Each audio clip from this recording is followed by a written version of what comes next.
Hey, Hound Dogs, I'm David Hankins, I'm Paul Hankins. and you're on the air with Power Squared. This week, we're just going to talk to the main writers of the comic book, Paul and myself, and talk about sort of what it's like to actually write the comic book and sort of the process, and then kind of talk a little bit about, you turn your baby over to somebody else to draw. Yeah. And color and letter and all that. Where there are some creators out there who are they draw it, write it, letter it, color it, and all that by themselves. Yeah. And God bless them for being able to do that. But we are more of the writers of the book. Yeah. And again, we hand it over. So you've written a few issues. What's the process? You feel like? Well,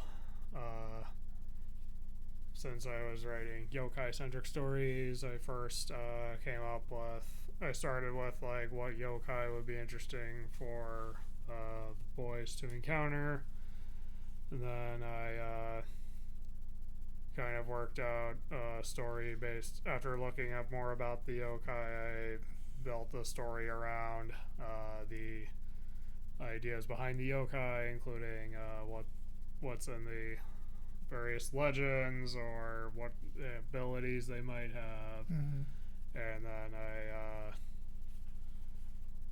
try to make it compelling while also inserting a good amount of action. Right. And trying to make it all work within 20 pages. Yeah, that's the fun part.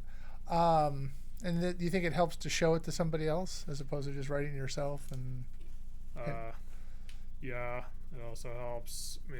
I also outlined the story first before committing to writing it, so then if there's anything that doesn't work in the outline phase, it can be fixed before I've committed to the script.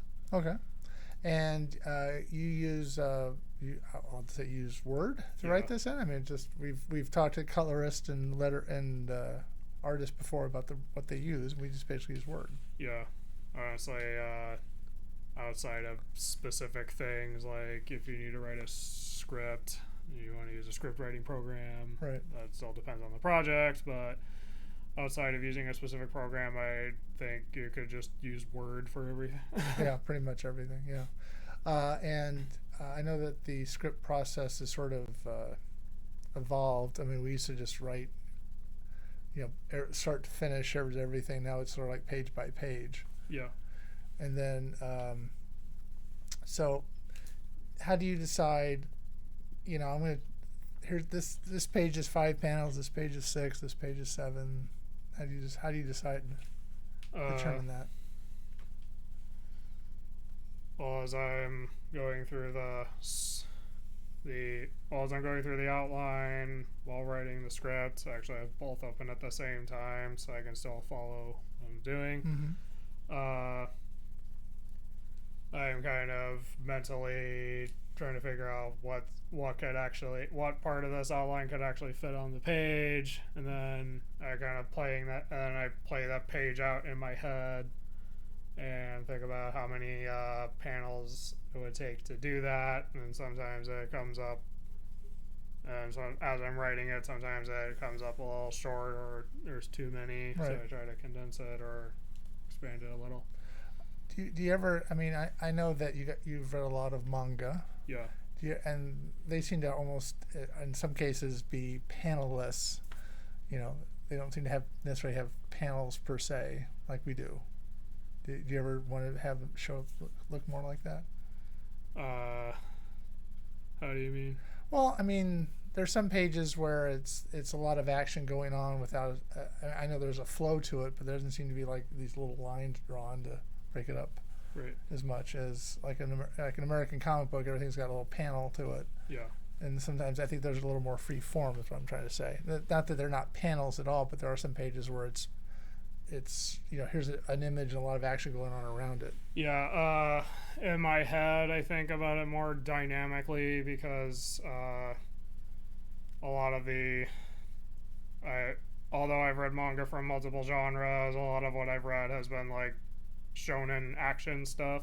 Mm-hmm. So in my head, I think about it dynamically, like dynamic panel layouts, even if it doesn't always come out like that.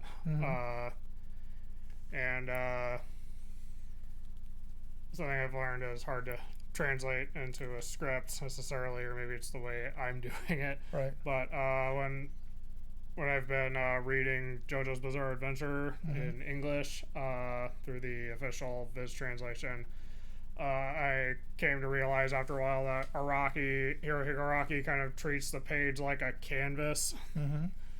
And so in my head, I try to think about it like that, even if, again, it doesn't get interpreted that way.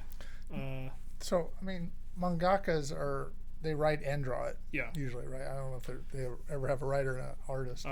It depends on the project. Like Death Note, for example. Yeah, it's the immediate example in my head. Okay, that's fine. Death Note was a writer-artist duo. Okay. And Hikaru no Go was the same artist, but was also writer-artist duo. I know there are others, but no, I was just thinking if you're the artist, then you can sort of you probably think more visually.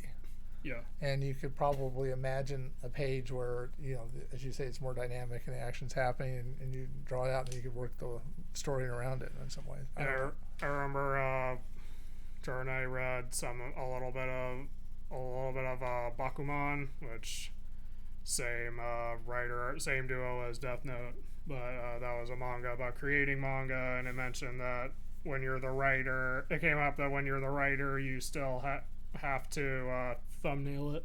Yeah. So like, for example, with Hikaru no Go, I believe Oba, she still like thumbnailed it as and she deliberately did it as a 2x3 grid because that was a lot easier for her to edit. Right. So we haven't really thumbnailed anything since the first issue, I think. No. So what you're going through is you write something, you think you've worked it out, and then you hand it to. And I'm not here to say bad things about artists or our artists or any of that kind of stuff. That's not the point of this, but it's just the process. That when you show something to. Sorry, Yumi Hota was the writer for. Okay. Hikaru no Go. Okay. Oba was Death Note. All right. What I was trying to say is that when you write something, you turn it over to somebody else, and it becomes sort of their artistic vision of what you've written, as opposed to your artistic. You know what I mean? Yeah. How do you feel about that? I know that when we had Rachel as our artist, you'd hand something to her, and sometimes she would like drop a panel, or she would change something around, and usually it was for the better.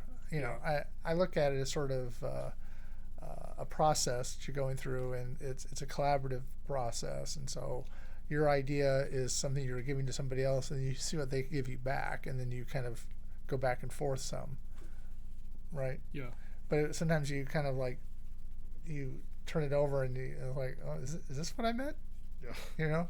Or I remember in the very beginning when we were first hiring our first artist, Yeah. we sent him a sample page, and there was some direction in there that he didn't understand, and he drew something that was like, okay, that's not, it's not what we're talking about. Yeah.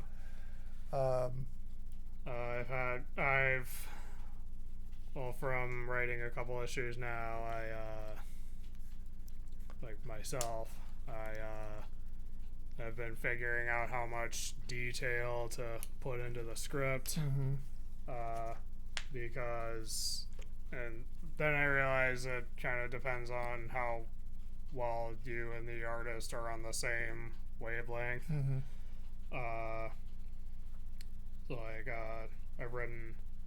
I've helped Trevor with his own personal work, and I don't have to put in as much detail because he understands exactly what I'm saying. Right. But I've been learning Power Squared, I need to put more detail into my description so it's clearer to the artist what I'm talking about. Right. And I might have to be more vigilant about including visual examples if necessary. Yeah. Because on the is it issue 26, so we're going to start working on. Yeah. I had Julia. I said, okay, there's going to be all these yokai that are going to be in it. Draw the characters. You know, give me some sketches of what you think they're going to look like. Yeah.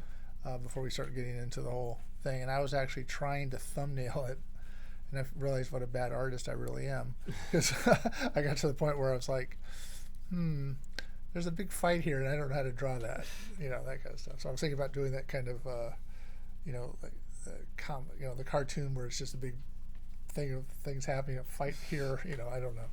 Well,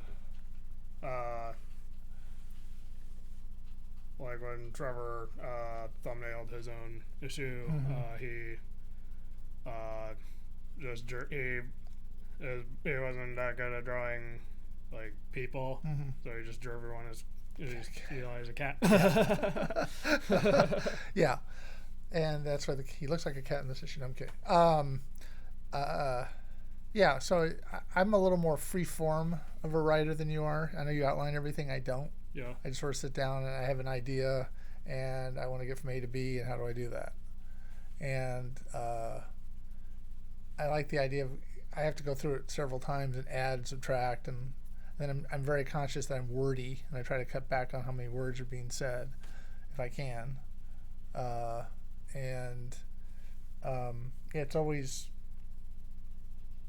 It's always like you hand something over to somebody and it comes back and it's different than what you had necessarily had in mind sometimes. Yeah. And again, I look at it as the script is kind of a living thing, which I know is sometimes a problem with Trevor, is we don't give him the final the final version of it ahead of time. But things do evolve as part of the process. And something that you saw as 5 panels, maybe 6 panels when you get it back, and again, I think the artist they're the artist, and so they have a different way of looking at things than I might have as the writer. Yeah. And you want to be as detailed as you can be, because you want them to capture what you're thinking. Yeah. And sometimes you don't want them to, go off on their own little tangent or whatever. I'm not saying anybody's doing that. Sorry about that. But it's sort of, and I like the fact getting feedback from somebody else is good. And I know that I go through many versions of the same script trying to hone it a little bit before I show it. And then afterwards, and then as it's being drawn, things change. Yeah. As we go along. So when the artist ends up drawing something differently than what I had pictured, I think about, like, did that still work with what I had written? Right. And it can be better than what I had in my head, or there might be a situation where it's like it looked better in your head than it did when yeah, and sometimes I know in the past I've been sort of like, and they're in a room and they're talking and they're still in the room talking, and you kind of hope that the artist will pick up on how to make it more visually interesting. Yeah. And I think I'm trying to do less of that going forward. Because it's not a novel. That, and I'm trying to establish, sometimes it's with, you only use so many words in a balloon, and you want them to actually say more than, you don't want to cut it down too much, and sometimes it takes a little more than one panel to get everything that needs to be said to move the story forward. That's what I'm trying to say. But yeah, it can be, I am wordy, and then the early stuff is very wordy. Yeah. But I think we were able to, when we did this version of, we went back through and kind of remastered the book to a certain degree. We were able to sort of cut down on some of the wordiness and actually point it in maybe a direction we hadn't thought of at the time. Yeah. So it's a very I like to say a fluid process, and I'm always trying to make it better. Right. And I never think what I've written is the final. I was going to say, speaking of dialogue, when I write my scripts, because I wanted to bring out more of the action aspect of the comic, I end up including like very little dialogue Yeah. or like just enough. Right. Something I said earlier also reminded me of something that Araki mentioned. Mm-hmm. I might bring up Araki a lot when we talk about creative process because I read his book. Yes. You're forgiven. He mentioned that he has, when he writes a fight, he has some, I want to say he has some like vague idea of what's supposed to happen, but otherwise with what actually happens, he tries to think about it alongside the character. So like when he goes into a fight, even he isn't exactly sure how it's going to play out. Okay, that's interesting. Yeah, sometimes it's I at least I find with writing, sometimes it's just like, let's see what happens. You know, and you're kind of like, oh, okay. I assume he, based on how he showed his artistic process in manga and theory and practice, I'm assuming he's doing that while he's in the like script and thumbnail phase. Right. Yeah. Where it's again fluid. Yeah. And then when he does the final drawing, he treats drawing like a live performance. Yeah. I honestly don't know how mangakas do it. Yeah. I mean, they have to turn out like, you know, a chapter a week. Yeah. And that's a lot. That's, I mean. Yeah. It's like you have to come up with like, depending on the genre, like if it's a gag manga, maybe 15 pages, but otherwise you have to come up with like 19 to 20, like 21 or 22 pages a week. And if you're doing a monthly schedule, you have to do like 30 a month. Right. Like 30 something a month. Yeah. Or more. Yeah. We can't even, oh, no. Yeah.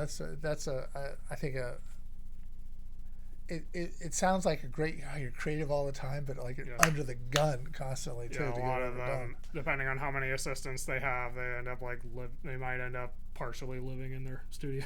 Yeah. No. What was I'm sorry. Who was the guy that we saw at Comic-Con? Tai Kubo. Yeah. And they had a little video of him. And it seemed like he lived in this room with all his stuff. And, yeah. And. Or he had a really impressive music collection. Oh yeah, well yeah, he did. But it seems like kind of a, like almost a prisoner of your creativity. Yeah. In a way, and you have to come up with something and I mean they cancel mangas every so often, right? Yeah. Yes, because it's not working. So you got to come up with something that's kind of killer. 20 pages a week would be hard. And on top of that, you might have to adjust the story based on like reader feedback. Right. Yeah. So it's and also suggestions the editor might give you. So if now you're not a mangaka, but I mean I assume they come up with an idea. I guess they talk to an editor and then they just do it, kind of a deal. Or they do it and talk to an editor, or I mean I don't know. I think at different points of when they're writing, they talk to their editor about what they're going to do, or the editor gives them suggestions on what to do based on reader surveys. Okay. And people actually do fill out the reader surveys in Japan because they might get stuff in return. Oh, really? Like there's the chance of like winning like a bike or a console or something. Well, that's because you're doing with Shonen Jump or some. Yeah, they still like, at least with Shonen Jump, that's more of an incentive to fill out the reader surveys. But in Japan, readers do actually fill out the surveys, and so the mangaka the editor gives that feedback to the mangaka. Okay. Yeah, because it seems like that's more of a lifestyle over there. Being a mangaka is more of a lifestyle. No, I'm talking about like people actually, read weekly Shonen Jump right, and that's part of what they do. Instead of and like you have to feel like I always feel like you have to entice people, hopefully, to read your comic book, but they're like getting it every week and go through it, and it's not. It's as my understanding is adults read their own kind of manga, and it's more accepted there, I guess, in some ways. Yeah, visual storytelling. Yeah, it's a bigger part. There's a lot more like there are a lot more publications And I believe we were at a panel and it was mentioned that being a mangaka, and like, you know how if Stephen King walked into a bookstore, it's like, oh my god, Stephen King, or like, you're an author, that's cool. In Japan, being a mangaka has that same like value.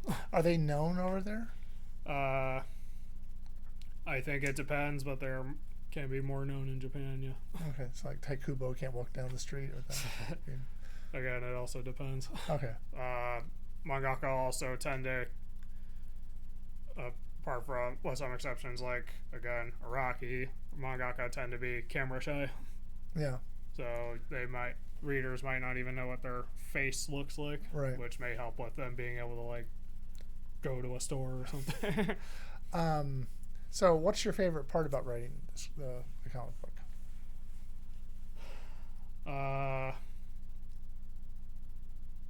Probably getting from the, well, I guess in the writing process, the part that I might like more is trying to figure out how to make the outline work. Okay. Like when I figure out the outline, how do I make this work as a story? I guess it's a little like a puzzle. Right. Yeah, you're trying to solve a problem. Yeah. I enjoy editing my own stuff. I mean, I'm not grammatically editing, but editing the story. Because I'm really bad with grammar, we all know. And I do enjoy seeing it finally come to fruition. It seems like it's a long time from script to seeing it in print. Yeah. Can be years. Yeah. At the rate we're going. I was at the same time, the least favorite part of the writing process is the actual making, like actual writing it part. Right. Well, that's not my absolute least favorite part, but the other thing is the least favorite part is probably the initial, like, how am I gonna make this work? As the writer, then you're also the one that works with the artist and the colorist and the letterer the most to try to get it. Yeah. So it's not a one and done. Turn the page over and I assume there are people that do that. I've written the script and you draw it however you want to. Yeah. Not us. Again, it depends on the situation. Yeah. Yeah. I mean, it's if you were, I guess, more of a if you were working on this, say, together, as opposed to, I mean, we hire people to do this stuff, people we like and all that, but we do hire them to do the work. You might it'd be different if you were like in it together kind of a thing. Right. You know what I mean? Yeah. So, all right. Well, I just thought we hadn't really ever talked about actually writing the book. We've talked to people about how they contribute to it, but not what we, come up with. So, we're finishing up an issue you wrote. Yeah. No, it's not. Sorry. What is it? Yuki Onna. Yeah, I'm sorry. I have Kamitachi in my head because that's the next thing coming out. Yeah. And you also wrote that. So, yeah. And it's I think fun to actually see it come through fruition kind of deal. Yeah. And then you hope that people actually will read it. Yeah. Which has been the hard part for us. But anyway, I digress. Anything else you want to say about writing Power Squared? Not anything on top of my head, no. Okay. I guess if you're watching this on YouTube later and you like this, leave a like, subscribe if you want to see more, and I don't know how to finish that. All right. So until next time, I'm David Hankins. I'm Paul Hankins. And you've been on the air with Power Squared.